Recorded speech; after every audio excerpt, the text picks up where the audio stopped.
ओम शांति। 14 अप्रैल 2024 की अव्यक्त मुरली से होमवर्क।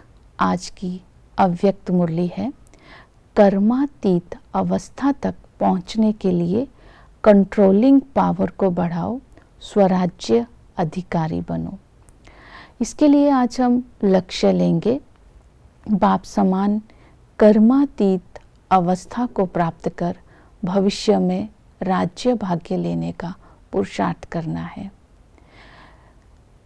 राज्य भाग्य लेने के लिए आज हम सारा दिन एक ही पॉइंट को अटेंशन में रखेंगे, ये स्वमान स्मृति में रखेंगे, मैं स्वराज्य अधिकारी हूँ।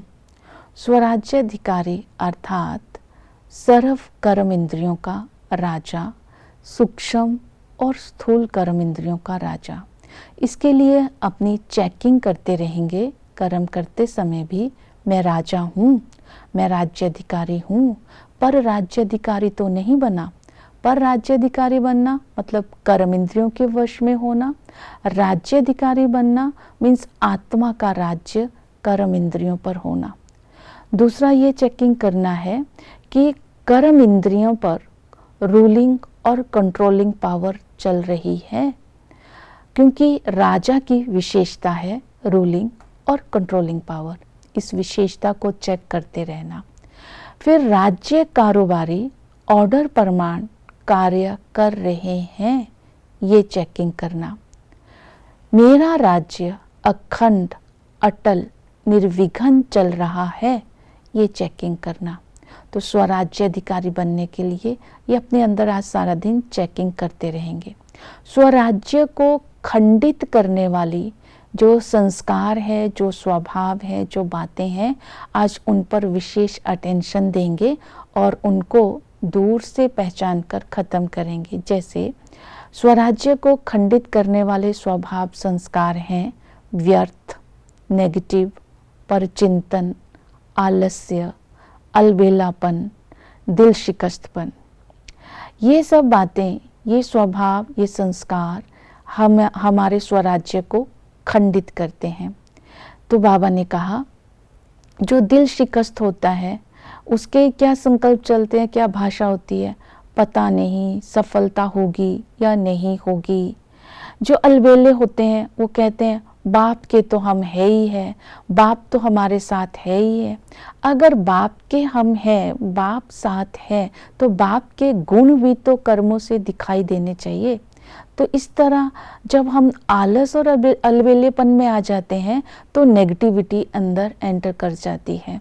तो इस तरह आज ये संस्कार और स्वभाव को दूर करने के लिए इन बातों पर अटेंशन देंगे, ताकि मेरा स्वराज्य अखंड हो जाए, खंडित ना हो। अखंड स्वराज्य के लिए व्यर्थ से अपने आप को मुक्त करना है। ना व्यर्थ सोचना है, ना व्यर्थ सुनना है, ना व्यर्थ समय गंवाना है। और इसके लिए हम स्वमान लेंगे, मैं राजयोगी हूँ, कर्म इंद्रियों की अधीनता और माया के प्रभाव से मैं मुक्त हूँ। फिर ये स्वमान लेंगे, मैं भाग्यवान आत्मा हूँ। भाग्यवान आत्मा जो होती है वो माया से घबराते नहीं है, माया की चाल को दूर से ही समझ लेते हैं, माया से प्रभावित नहीं होते, संस्कार, संकल्प और समय पर कंट्रोल कर लेते हैं। और फिर इसके लिए अपना स्वराज्य खंडित ना हो, मनसा को शक्तिशाली बनाना है, तो ट्रैफिक कंट्रोल करते रहना है। जब ट्रैफिक कंट्रोल हो उस 3 मिनट में चेक करना है, शरीर तो कंट्रोल हो गया, क्या मन भी कंट्रोल में हुआ।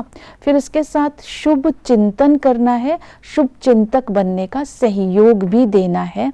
इसके लिए बाबा ने कहा, इसमें अनुभवी मूर्त बनो, 1-2 को वाइब्रेशन दे करके गलती को संभालो, कंप्लेंट नहीं करो। कंप्लीट बनना है तो फाइन और रिफाइन बनने का पुरुषार्थ करना है।